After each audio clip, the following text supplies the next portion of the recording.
Guys, gals, ladies, gentlemen, this is going to be one of the hardest videos I've ever made. And I've never confessed this before.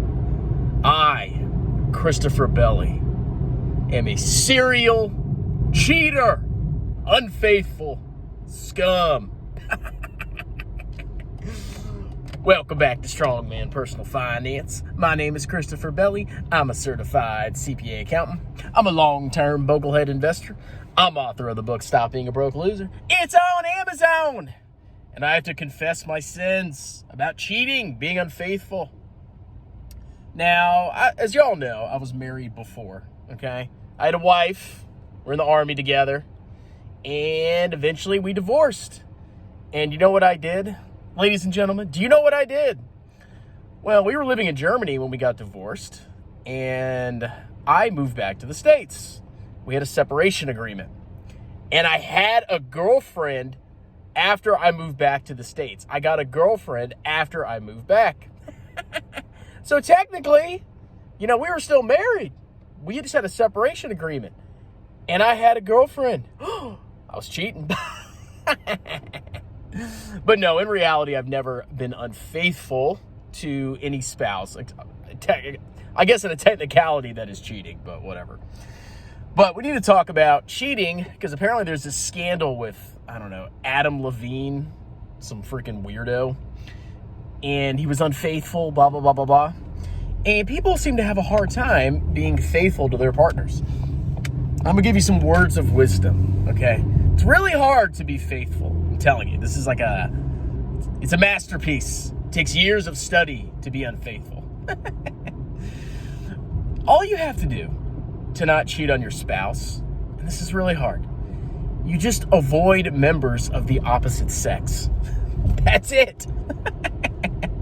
For example, let's say you have a friend group, right? Friends. You got, your wife, you got, girls you hang out with, guys you hang out with, blah, blah, blah, blah, blah. Well, a scenario where you could potentially cheat is imagine your wife has a hot friend. She's so hot. She's young, fertile, red pill check marks everywhere.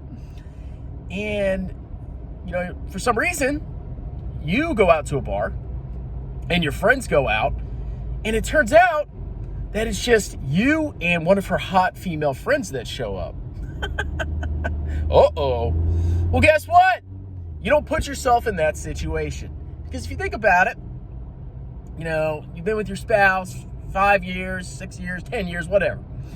And that's the only person you're ever with. That's your spouse. That's your person that you're with. And then suddenly you're out of the bar.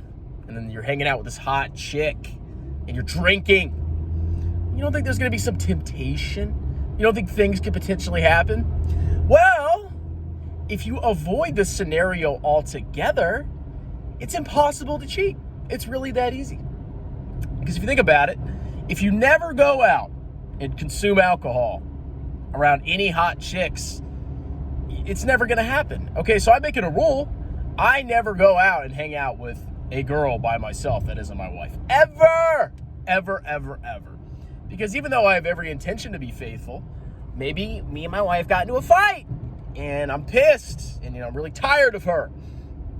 And then I go out with this hot chick and she's like, oh, hey, Chris, hey, look at my boobies. Her boobies are hanging out.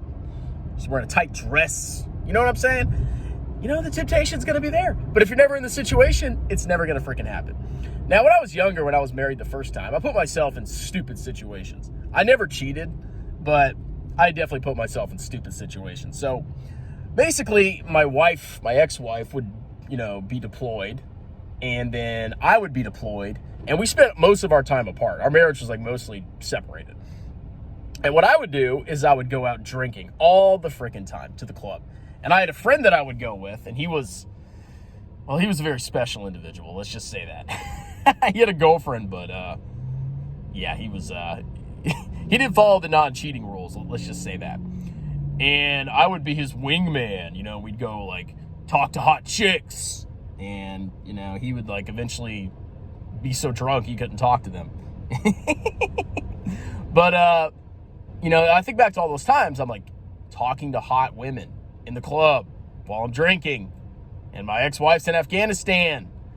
And, luckily back then, I wasn't the hotness that I am today. I didn't really take care of myself. I didn't comb my hair. I didn't do anything. But back then, I was in many situations. And there were actually several times where it was like, I was talking to a girl and we were talking for a long time. And it was who knows what could have happened. But luckily, I extricated myself from all those situations. But that's really all you have to do to not cheat. It's really easy. And if you continue to put yourself in those situations where you're hanging out with somebody of the opposite gender, I guess if that's who you're attracted to, and you're married, you're just asking to cheat. Eventually it's going to happen, okay? Now some people may think that's oh, that's radical, you can't control yourself. Sure, I can control myself, but you never freaking know. You never know. That one time you can make a mistake, and then boom, you're officially a cheater for the rest of your life. So, I don't know what this Adam Levine clown did.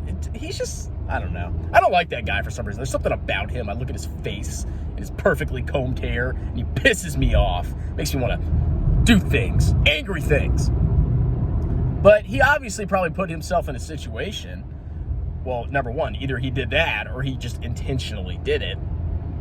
And now, it's a whole scandal.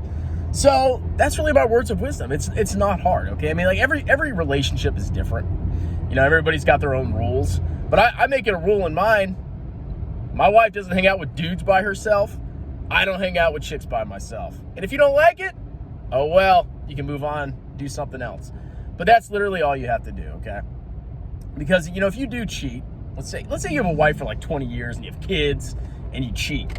Well, you're probably going to live with that guilt for the rest of your life if you actually, have a soul and you actually care about your spouse. And all it took was just not being an idiot and hanging out with somebody of the opposite sex, by yourself, even if you're sober, or especially if you're drinking, okay? And by the time you get in your 30s, and you got kids, you probably shouldn't be going to the club as much. And if you do go to the club, you should go with your spouse if possible. Because the last thing you want to do is be this older guy and you see all these hot chicks at the club. And they're drunk. And you've only been with one person for 10 years. Then you start talking to one. And she's like, oh my God, you're a YouTuber? Oh, jeez, hey. And she sits next to you. You touch thighs. Woo, woo, woo. All right, guys, that's it. That's some red pill wisdom. I don't know. Is that red pill? I'm going to go have some lunch. And you guys have a wonderful, delicious day. Cheers!